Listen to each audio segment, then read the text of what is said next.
Hi, I'm Tom Stephenson, and welcome to my Tools, Techniques, and Mental Models series for success.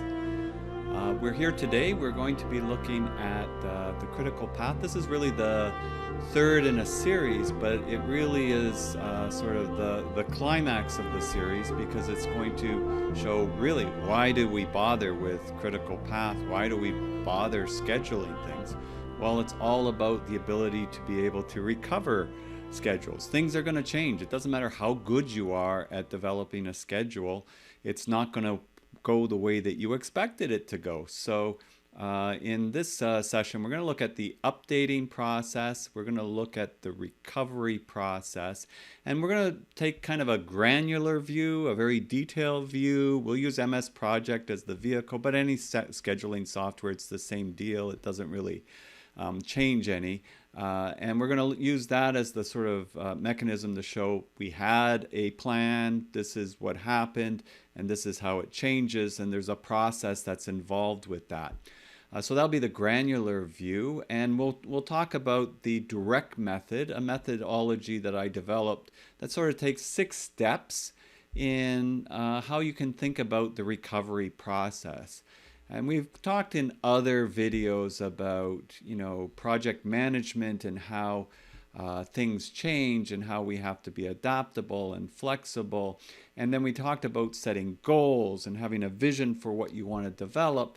But we also talked in practicalities that if you have processes and systems and checklists that you can utilize, this makes it a lot easier. And there's a lot of people out there, as I think I mentioned when we talked about goals, that are kind of naysayers around goals. And again, I'm not a naysayer around goal, but I do agree to a certain extent with them. If you set up the processes and systems so that you can repeat your successes, it's going to make the journey a lot more enjoyable, and you can focus on the more complex issues as they come up. So the direct method, I believe, helps from that particular point of view. And then I'm going to take sort of a metaphorical view to sort of stand back and stand up and look at our projects as a whole. And really, because my background is construction and I focus mostly on construction, I'm going to utilize that as the example. But you can really interject any kind of project into this model, because the reality is things do not go the way you planned. But can we keep it pretty close to the plan, and can we keep on track, and can we still meet our overall milestones, goals, and objectives for the project? Can we be satisfied with the project outcomes? Can our clients be satisfied with the project outcomes? Can the people that we interact with be satisfied with the project outcomes? And if we're getting success in all those sort of boxes that we're checking off, then I think that long term we're going to have a really successful business. And if we're working for a business, we're going to have really successful careers. So that's really, I think, the point that we'll try to get across today. So we'll start out maybe with a simple schedule and just a very simple sort of update. We talked about developing a schedule in previous examples in the other 2 parts. Critical path, that would be number 9 and number 10, and this being episode number 11. And by the way, feel free to subscribe. If you hit the subscribe link, then you should be able to see all the other videos. On YouTube, there's so many videos, sometimes it's hard to find them, but if you click subscribe and then you click on my icon for my channel, then you should be able to at least see all the videos that I've been producing. And if you like these ones, then it'll connect with you and sort of spell out the story as we go along. Okay, so we have activities, we had a plan, it's this date now, pretend that it's this date, so that's what we call the status date. That's the date we update the schedule to. Microsoft Project calls it a status date, Primavera calls it a data date, tomato, but they essentially mean this is the date you're updating the schedule to. So it has to be at least that date, and it should be pretty close to that date. You want to be updating a schedule for something that happened a month ago, maybe a day ago, or 2 days ago, or maybe it's the end of that day. That's where the status date is. So we update the schedule, and clearly this is moved, right? So clearly this has moved, and because before it should have been done a couple of days before the status date. when we look at the software, the nice thing is if we set a baseline, we told the software to save it as a baseline, then we would see, well, we started 1 day late because the baseline would be this bottom bar here. We started this activity, form first floor, 1 day late, and we finished 3 days late. So that gives us actually a lot of information. It means that we didn't start on time. So you'd want to know, why did you not start on time? Did the subcontractor not show up? Were you not ready for them? Those are questions you'd want to know. And then why did it take 2 days longer than we had planned? Because let's say this is a 30-story building, potentially on this 30-story building, this could be 3 days for every floor. So sure, it's the first floor, but maybe by the time you're finished, instead of it being 3 days, it's going to be 90 days. Maybe it's only the 1 day late start's a one-off because they weren't set up, you weren't ready. So that would be only for that floor. So now you got 2 days. 2 days times 30, that's 60 floors. So there are questions that you want to ask as a result of that process and trying to understand what happened. And of course, when you're entering the information, you enter actual start and actual finish dates. The baseline is set, that was the plan, and you're entering actual start and actual finish dates. So it gives you a lot of valuable information that way. So let's pretend that another month has gone by, and maybe we didn't even fix what was going on with the 3 days. We progressed, and this would be 1 week, 2 weeks, 3 weeks, 4 weeks. Another month has gone by. We would want to make sure that we gather the information for what's been happening on the site, whatever way. If you're using a productivity tool, maybe Bluebeam, maybe PlanGrid, Procore, FieldWire, some of the productivity softwares that are used, you can walk around, you can gather information and update information through that. Or it can be as simple as writing down what happened and what's occurred during the various weeks up to this point. And then what you'd want to do is enter that information into the software. You would want to make sure that you have anything going on with the relationships, because we learned about relationships and we learned about the critical path in the previous sessions. So we want to make sure that the critical path is maintained, or if it's changed, we want to display why it's changed and how it's changed and where it's changed. So the relationships is important. When if there was any changes, in this case there wasn't, we were just updating the activities. And we really don't know what's going on by just entering the activities. We have to see and compare to the baseline. And to compare to the baseline, we do that by looking at the variance table. And the variance table tells us quite simply the difference. The difference is from when we start and we planned, and the difference from when we finish the various activities. So we'd enter that information. Just entering the actuals, you'll say we'll move things appropriately, and if it's done, it's done. It'll show a dark bar. If it was critical and you had the critical path indicator on, it would no longer show it's critical because it's done. This activity here is started but not complete. Also, it would show activities that are started but not complete. And if you were entering activities that, for example, never started, you want to reschedule them because you still have to do them. And that would show the impacts to the overall project. So in this example here, we have, we had the 3 days that we started with, and then we had more delays that were going on. So this upped it by a day, and then this upped it from 4 days to 6 days, and then this went from 6 days to 8 days, and then this is on the critical path, so that would flow right through the entire project, the 8 days. Once it starts to push the critical path, you'd see it and it'll flow through the entire project, which is great. Now we know that what happened has delayed us 8 days in total. We started with a 3-day delay. We know what caused those 3 days, that, why we started 1 day late, why it took 2 days longer. We would have asked those questions. Now you'd want to ask the question for each one of these. Why did it take longer?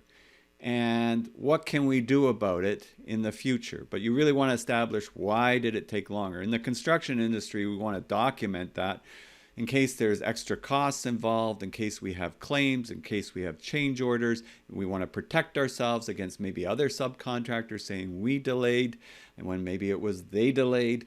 So we want to understand what's happening as you're going along in the project. And that's really important because you're not waiting until things are getting so out of control you don't know what's going on. You're dealing with it on a daily, a weekly, a monthly, a milestone, and project basis.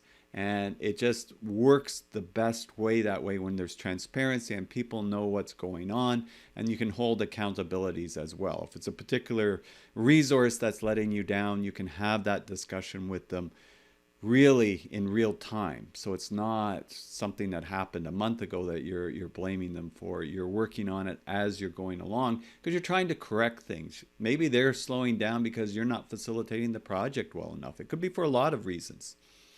So the tracking Gantt is probably the most useful way to actually review what's going on because, again, you can see the bottom bar. That's the baseline. We can see we started with that 3-day delay, and then we can watch it build as it goes along, and we can ask ourselves the questions for each one that's delayed, especially when it delays the critical path. And we can put notes so that we remind ourselves, because it's hard to remember these things later on, and it's quick references for us. And that's what we call the contemporaneous schedule, is the as-built schedule, the schedule that we're updating as the project goes along. And that gives us really valid information. It's great historical data for those purposes, and it's great to be used as a planning tool and a recovery tool if required, as you'll see as we go along. So I want you to think about what we just discussed when we did the update. That is really rear looking. We're looking, it's historical, right? Like this is the new status date, and we're looking back to this status date, the previous one, and we're updating the schedule. And we actually took the updated schedule from here, and that became, really, we just left it that way, and that's the schedule that we were following. Now we're building up, and we've got an 8-day delay, and we want to act on it. So we want to look at fixing what happened. We've documented why it happened, we understand why it happened, and we know why we're at this point, what got us to this point, and we know where we are compared to where we should be because we have the baseline that we can look at and we have what is actually going on. So that's a lot of valuable information. So when we get into the next process, then we can start looking at recovering the schedule. So from the update process, we can look at recovering the schedule. And to recover the schedule, we're going to look at how do we get the time back? How do we get the time back? So one is historical, looking back from the last status date to the current status date. And the other is looking forward. It's looking, how do we complete this project on time? What do we actually need to do? So what we do is we look to the right of the status date and we start near the beginning. And I'm going to go through the direct method after I kind of explain this, because first I just want you to kind of picture it and see what's going on. And then there's 6 specific steps we should think about when we're doing it. But for sure, for right now, we want to be thinking about the critical path, and those are the activities that we want to shorten. So in this case, it's pretty straightforward because they're all on the critical path here. Others, you might have a bunch of activities and they're blue and they're not on the critical path. Well, shortening them, as we know from the previous 2 videos that we watched, isn't really going to help us because they got float, and shortening them won't shorten the project. So as soon as possible, we want to look along this line here and try to look for ways to recover the time. And when we're recovering the time, we're not looking for the most expensive way. We're looking for the no cost or low cost way. It makes sense. And we're going to try it in the software and see how well the software responds to us doing it when we do it. So we go along and we see we've got 8 days everywhere. And we're just looking in then this area here, sooner rather than later. And we're going to look at where can we get the time back. And you can see over here that it's gone from 8 days to 7 days. And we could do that perhaps by having more resources on site. Maybe the learning curve kicked in and they're doing things a little bit faster. It could be a few different things going on there. We could be thinking about, usually with these types of things, you're thinking about extra resources, changing the link so that maybe something gets done concurrently with something else, or maybe we pull this back. This doesn't have to be finished before this starts, or we do a start to start with a lag where it's coming underneath the other activity. And some of that seems foreign to you. Go back and watch the other two videos that I mentioned, 9 and 10, and that will help you in that way. So we're following a path here, and we're looking, okay, so we could shorten that, and we could shorten this. We could put a negative lag here. Actually, this is what's going on here. So that's pulled that back a day. So that's saving a day. So we got 3 days back from 8 to 5 days here. Doesn't, if you could do it on one thing, that's the way to do it. But generally, in the real world, you got to be really crafty, and you got to steal time from here and adjust this and get the buy-in here. And you got to put a bunch of pieces together of the puzzle, and that'll get you back on track. If it's one thing, more power to you. But sometimes, most times, it requires a little bit of give and take and maneuvering between the different activities and trades and resources. So in this case, they did those couple of things that helped. And over here, again, we're going to go from 5 days to 0 days. So we've got our sort of 6 days to 5 days, 5 days to 4 days. That's shortening the duration. We can go from 4 days to 1 day. This is a big drop here, but you notice there's no hatching here Saturday and Sunday. So what that means is we work Saturday and Sunday. So we decided that we were going to have this particular trade in working Saturday and Sunday to get us a significant amount of the time back. We put another negative lag over here, and that more or less between that, this, the working the weekend, and putting the negative lag brought us back down to 0. So now our project is back on track. We're right on track for where we wanted to be, and that's great. So we did our steps, and that helped us maneuver our project back on track. Now, really, when we did those steps here to get back to 0, we were doing the direct method, and there's a few other steps that I want to get into within the direct method. There's a lot of stuff that is technical. This is very technical. The last two videos were very technical. The critical path, how it works, how it's calculated, some of the different relationships that you can have on activities, start to start, finish to finish, finish to start. So there's a lot of technical information, but the truth of the matter is you gotta mix that with a lot of leadership, management, and soft skills to make it work. You really have to bring them all together. Project management is just not about only technical.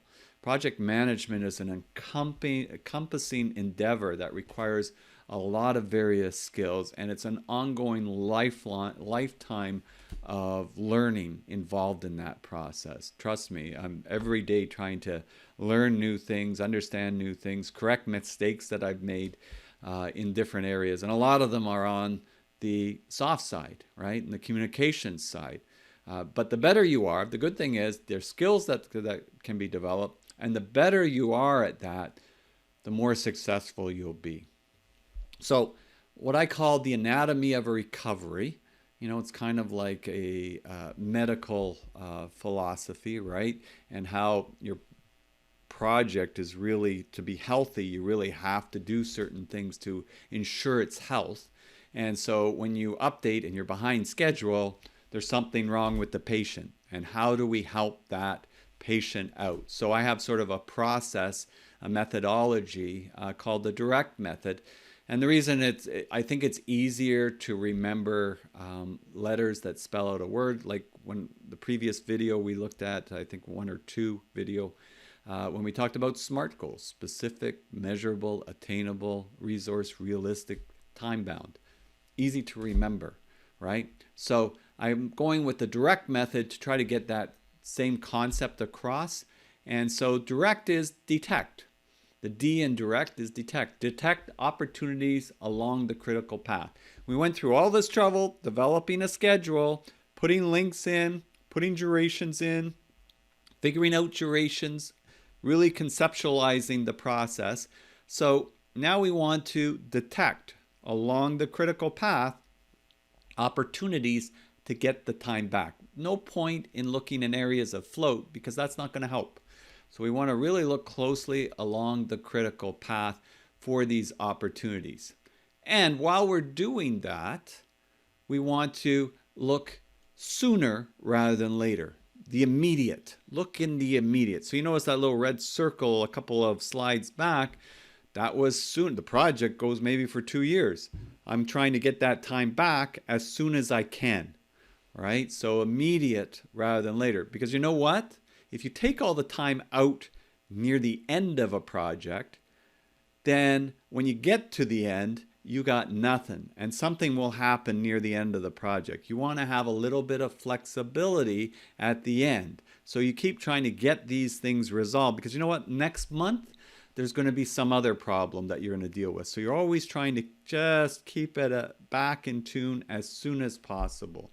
But at the same time, and this is where it's challenging, you have to look for the no or low cost solution. You're not going to just do something next week if it's going to cost you a small fortune. When if you waited 2 weeks or 3 weeks, then it wouldn't cost you anything. You have to mix the two and use some common sense in working steps number 2 and number 3 together. So the immediate and the no or low cost solution. So you're thinking it through. And the nice thing about having a critical path schedule, you have the concept of how the project should be running long term, and you can look for areas where you can get efficiencies and change things up. I'm a big proponent of lean construction methodology, and in another video, perhaps the next one, I'm going to look at short-term schedules and look-ahead schedules. And the nice thing about lean is it really in the short term, it looks for efficiencies that can be gained and really stringing out and working those efficiencies. And we can really work lean really well with number 2 because of the immediate, trying to get things done sooner, because there's a lot of short-term planning that pulls out from the master schedule in lean construction methodologies. But also in traditional construction methodologies, we can also utilize this with our short-term planning cycles. So it's a combination of elements that pull together.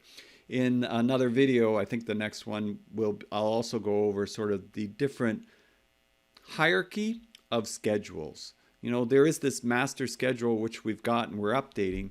It really gives us the long-term view, how the project is going long term. And it can't be as detailed as something that we're scheduling out for, say, the next 6 weeks. It's not going to have the same kind of information because you have the contractors on site. You have them readily available in the short term. You've got the expertise, and as lean construction would call it, the last planner is there, the person that's actually implementing the work, like the foreman of the trades.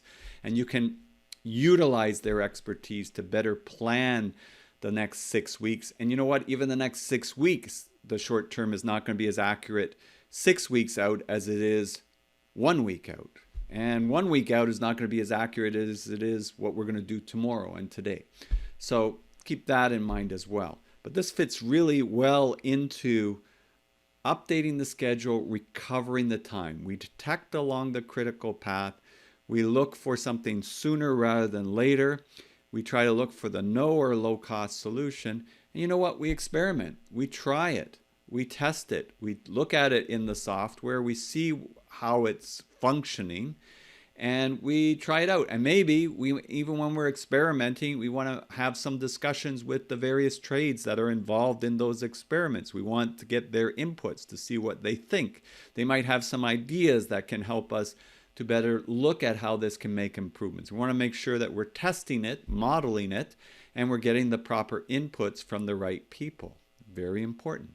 Which really connects us with step number 5 is if we involve them, if we engage them, we get their commitment. And if they're committed to these changes, because they are changes in how we are planning to do the work and perform the work, they have to agree to it. You know, if I'm telling, you know, in the previous example, if I'm telling that forming sub to work Saturday and Sunday, it works much better when they're coming up with the idea to work Saturday and Sunday. Maybe because they're the one that caused the delay, maybe there's not even going to be any extra costs. We're engaging them. They're agreeing to it. We got commitment. If you've got commitment, you've got a lot more opportunity for this to work. And if you're seeing a connection there with commitment from what I talked about in a previous video on SMART goals, for any goals to work, you have to have commitment. If you don't have commitment, either for your own personal goals, because this works on a personal level too, or for something like a project goal where you're trying to engage others and get them to agree to do something, if you don't have commitment, it's not going to happen. I can make any schedule work in scheduling software. I can always get it back to zero. It's not much that I can't do with scheduling software. That's the technical side. But can you actually make that happen on site? Can you actually get that subcontractor to do what they say they're going to do? Are they agreeing to it? What is their past history with you? Do you believe they can do it, right? So if you get that commitment and you're in agreement and they've been engaged, you have a very high likelihood for success. So that's step 5. Step 6, again, it's on the soft skills. First 4, very technical. Direct, detect, immediate, reduce, experiment, very technical, very technical. So you got to have expertise, you got to gather the information, you got to filter the information, you got to know your project, you got to know your drawings, you got to know your scope of work, you got to know your client, you got to know your accessibility, you got to know your constraints, all of those things very technical. Step 5, soft skills. Step 6, soft skills. Step 6 is if you do all these things, you know what? You're going to meet with success. We're talking an update process based on 1 month's worth of work, right? We update, typically in construction, we usually do a formal update to the client with a scheduled narrative. Typically, we do that once a month, but we do whatever the contract says. Sometimes I've seen it 2 weeks. It can vary. Let's say once a month, right? So just because we do the formal update once a month doesn't mean that weekly we're not doing our short-term schedules.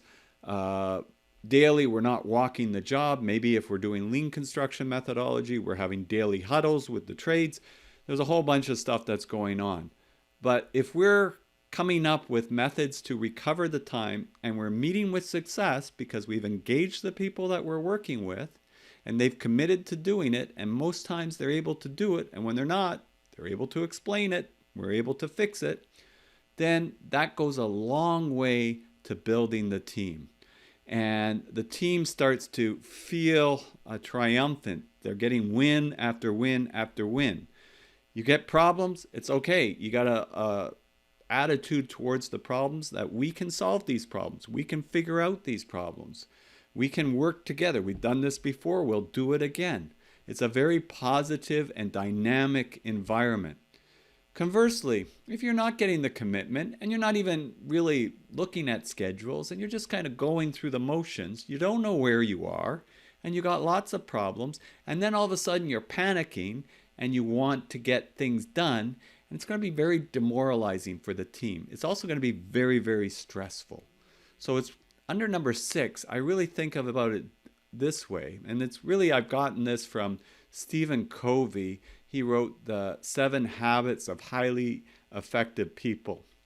And it's really, I think, a good concept. I've kind of changed it around a little bit to suit construction projects. So I just didn't want to take credit for that one because I didn't really come up with it. It just makes so much sense in so many different ways. Another one that's kind of similar is Charlie Munger's circle of competence, and that's a little bit different into not doing things where you don't really know about them. You got to have the right people to do it. So circle of influence really is, there's you in the middle, all right? So there's you in the middle, and then there is all the people that you interact with, all right? So that depends on your role, right? So, if you're a project manager, you interact with the client, you interact with the site super, your team, project team, right? And you might interact, of course, with subcontractors directly, or you may have some of your team members interacting with them. So it just depends. So there's all those people that you interact with. And if you're managing things pretty well, you're getting engagement, you're reaching with those successes, right? You've got things under control, you're proactive, not reactive, then you know what? The people that you interact with, you're interacting with them, you're at your best self. You're not all stressed out. You're not wanting something from everybody that you need it now, you need it yesterday, this just happened, we got to fix it. You're acting in a very positive, proactive way. They're going to feel that. You're going to be at your best self interacting with these people. Conversely, if you're not, and you're behind, and you really aren't understanding where you're at, and you're desperate, and you're drawing at straws, you usually lash out. You're not at your best self. And when people get lashed out, they usually push back, or they're demoralized, or they lash out at the people they have to deal with. So project team members might be then aggressively going after suppliers or subcontractors to get something done ahead of when they were supposed to deliver it. And it's very demanding, and the project's losing money, so you're trying to cut funds from different areas or not give into some extra costs that you may have burdened somebody else with your lack of management processes.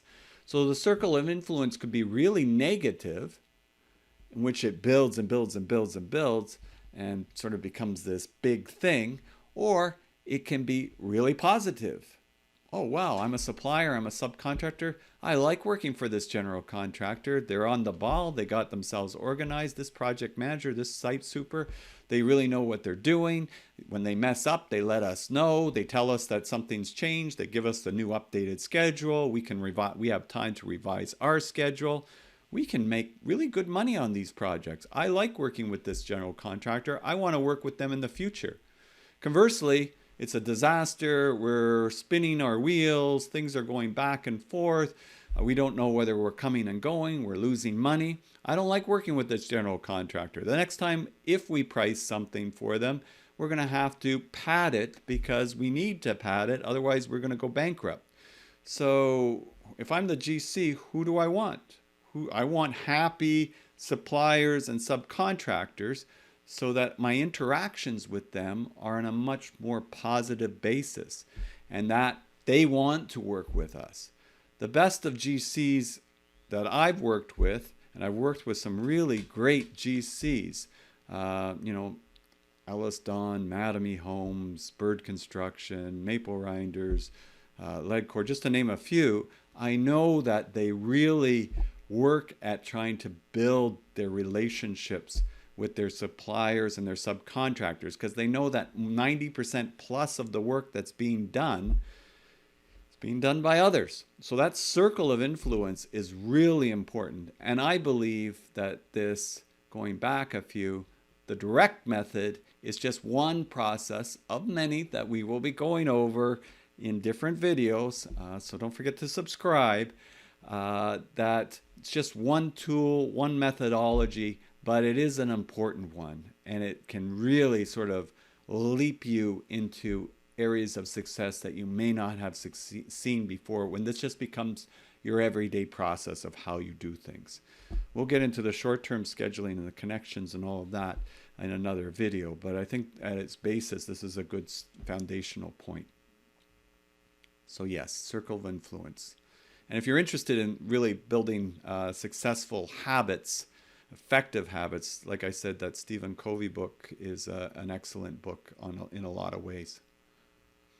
So we've talked about updating, and we've talked about recovery with the direct method.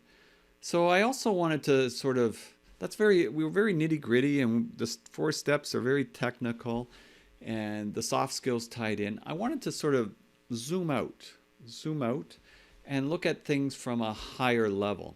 And I was watching this documentary maybe about 5 years ago now, and it was on with my wife, and I'm watching this, she's watching this, and all of a sudden I get my journal and I start taking all these notes from it because I see this documentary, and it was on Wayfinding. I'm starting to get all these ideas that it makes a lot of sense to me.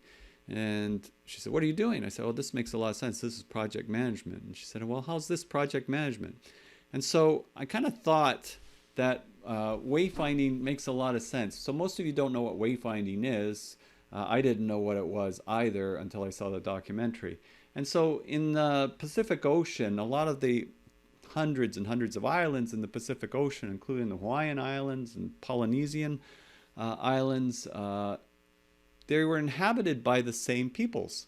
And it goes back hundreds and hundreds of years. And what they did was they learned how to build these huge flat bottom canoes. They learned how to put provisions in the canoes. They learned how to navigate the Pacific Ocean, going literally thousands of miles in the Pacific Ocean and finding these islands, and then actually having the wherewithal and understanding how to go back. So they didn't have a GPS, they didn't have compasses, but what they learned was the stars, they learned the waves, they learned the wind currents, the water currents, really came to a really good understanding of how to navigate in the ocean. They mastered that craft of how to navigate the Pacific Ocean. And they populated all these islands over hundreds of years, and they were very, very skillful at it. It wasn't a death sentence to go across from one island to the other for those that had mastered that craft. So that was wayfinding. I thought, well, this is a lot like project management. So, you know, you have the wayfinder and they have the home island and they have the destination island. So they have the home island, they have the destination island where they want to go. You have your project, you have a vision, you have goals for the project, time, cost, quality, scope, safety, and you have your contract. And then you want to develop a mental model of how this project is going to be built. So you want to develop a mental model. You can deconstruct it from the finish to the beginning, kind of a lean methodology. You can build it up from the beginning to the finish, traditional sort of methodology. But either way, you come up with a plan. And this plan is what we would call the master or baseline schedule. So you have your drawings, maybe in this case a house. I'm always changing whatever I put on this, but in this case I've got a house, keep it to a broader audience, I guess. And develop how we're going to build this house step by step. Master schedule, critical path, built-in durations, times, costs, budget, and have a clear vision of what you're trying to do, right? Better the vision, better the understanding. There's this saying that I like. It's called, the map is not the territory. Meaning, yeah, I can have a map of North America, but if I actually walk North America, it's a little bit different. It's never exactly like the actual, right? So the map is not the territory. There's going to be some differences between the map and the territory, right? The drawings and the finished project. But doesn't mean we don't have a plan, doesn't mean we don't have a clear path of how we want to go there. The wayfinders know they're starting here. They have a good understanding of where they're going. They're not just going off and hoping they hit an island. Well, you know what? The wayfinder starts off, and let me see if I can find this. The wayfinder starts off. There we go, laser pointer. They start off and they head towards the island. And then, you know what? During the first month of travel, they hit a storm, and the storm takes them off course. So the wayfinder hits the storm takes them off course, and they're behind schedule. They're not on track. They're going the wrong direction. You start your project, and a month goes by, subcontractor goes bankrupt. You have to get a new subcontractor. Delays the project, puts you more over budget. So you have these differences that go on. Of course, during that process, we're doing our short-term schedules. We're developing them weekly. That's building into our monthly update, trying to get some efficiencies in there. We do our update. Well, at least we know where we are. We can compare to the baseline. Like the example we just did. We knew the first month we were 3 days behind. Then we got another 5 days behind, so we're 8 days behind. we're doing our recovery then to try to get back on track. We want to figure out, get back in line. How do we get that time back? What do we need to do? So exactly those steps that we did with the direct method. Well, you know what? Another month goes by, something else happens, right? So in this case, maybe they hit some stronger currents than they expected, and it took them off course a little bit. Maybe in this case, there was a design error, and that delayed things. So again, you're updating the schedule, you're documenting everything really well. Remember, when we update, we document things so we know what's causing the issues. Do a recovery, get ourselves back on track. So this process kind of walks its way through your entire project, right through to the end, step by step. You're always going to have things coming up. Wayfinders always going to have things that knock them off course. But if they don't know where they're going, then they're never going to get there, right? So this is why you want to have a benchmark plan so you can compare to it and you can adjust it. It's not that it's not going to change. You can adjust to it. Now, in a lot of construction projects, what happens is you start out and you don't document it. You don't follow it through. So you keep going and you go farther and farther off track. And then it either becomes this giant, tremendous rush to get yourself back on track, which is highly stressful for everybody and highly you're working many weekends, you got stacking of trades on site, you're not working as efficiently, quality goes downhill, clients are upset, they're stressed out. You got all these mechanisms playing at each other when you do it that way. And that causes a lot of problems. The other thing is you don't have really good documentation. This way, if there's some reason you can't get to the completion of the project on time, you at least know exactly why. So if it was reasons you caused, you know you own it. If it was reasons the client or their consultants caused, you know they own it. And you can have those discussions and you can play those scenarios out. If you're not doing that, you really got nothing. So really, you're at fault. Because if you're going to do anything with result of claims or having been delayed, you have to have the documentation because the onus is on you to prove it. So if you don't do that, then really you just you just keep going off basis, and you're kind of like the Titanic. You're going to hit the iceberg, and this whole project sinks. Not best case scenario, right? So really, project management, in my view, is the mastery of these skill sets and the continuous improvement of these skill sets so that you can reduce variability in your schedules, and that will help to improve predictability in keeping your projects on track. And if you improve predictability by reducing variability, you improve your likelihood of finishing on time, on budget, at the quality expectation required, or beating those targets.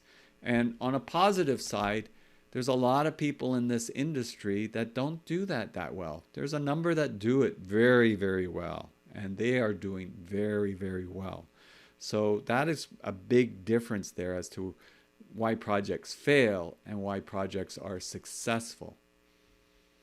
I would also say to you that success is really looking at the processes that you're using and utilizing and developing and really tweaking and improving processes as they come out and as you implement them, and also looking at change in the market, change in methodology, change in the tools and techniques that we can use. There's software tools, there's construction tools, there's different forming systems. There's a whole wealth of change that's happening in the construction industry and in every industry. So this is not unique to construction. Keep your eyes open for them. Figure out which ones may be a fit, which ones aren't. Don't just go because they're a shiny new object. You just don't want to keep adopting shiny new objects because many of them don't work. But what fits with your core philosophy, methodology, with your culture, and what looks like it's going to be a good fit? Or if things are radically changing, disruptive change as opposed to incremental change, then are we going to adopt and jump into this? Is it the right time, right? And if you think about the construction industry, pretty much everything that's been coming out and evolving is really about reducing variability so that you can improve predictability. And I think about these two lines that I'll just have pop up on the screen here. What you're trying to do is you're trying to reduce the variability, how far off you go off track. If we can contain that, minimize that, that will improve our predictability. And if we improve our predictability, we have a much higher likelihood of our projects finishing on time, on budget, and having happy clients as a result of that. So I would think about those kind of things when you're looking at adopting new processes, systems, and just in your everyday practices. I think a lot of people don't look at it at a high level. They're just in the trenches, going at it, day by day in the trenches, and they're not really sort of taking the aerial view of what's going on in the project. The trenches, you need to do what's going in the trenches, don't get me wrong, but you also have to be able to zoom back and see where are we on our project and how are we doing? Is there something we can do here to improve our predictability here, reduce this variability? And so if we adopt these processes of developing a good critical path schedule, updating it on a very regular basis, documenting what's slowing us down so that we don't keep repeating the same mistakes. I think it was George Santayana said, if we keep repeating the same mistakes, then we're doomed to repeat history, right? So we have to look at what mistakes that we did, and if we forget about them, we're doomed to repeat history. So same thing with our projects. We're doomed to repeat them. On the other hand, if we keep learning, we learn from our failures, we can actually make those failures strengths because we won't get hit by them again. And if we don't get hit by those same failures, you know what? We're reducing our variability and improving our predictability. So hopefully that is making a lot of sense to you. The updating process, the direct method we went over, the 6-step process, which is you want to detect along the critical path. You want immediate, sooner rather than later, activities along the critical path. You want to look for the no or low cost solution. 2 and 3 work together. Number 4, you want to experiment, try it out, try different things. Keep an open mind. Sometimes it's not the first thing that you see. You got to think maybe this and this and this will work and it's not going to cost anything. So number 4, and if we can engage the people involved in step number 4 when we're experimenting, that can be helpful because they may come up with the idea. Somebody that comes up with the idea is more engaged. Why do you think big companies have town hall meetings and they have discussions and they want input from their employees? Because if they're adopting something that was suggested by the employees, they know there's a high level of engagement and there's a much, much more likelihood for step 5 of getting commitment. We get commitment, then it's much more likely to happen, and then we're going to have a positive culture, a culture of we can do anything, and much more positive than a culture of whose fault is it and this isn't going to work. That's what we're after, and I hope you've enjoyed this video. I know I have, and I look forward to seeing you in future videos. I'm Tom Stephenson, and before I go away, don't forget to click the subscribe button, and we'll see you in future videos. Bye for now.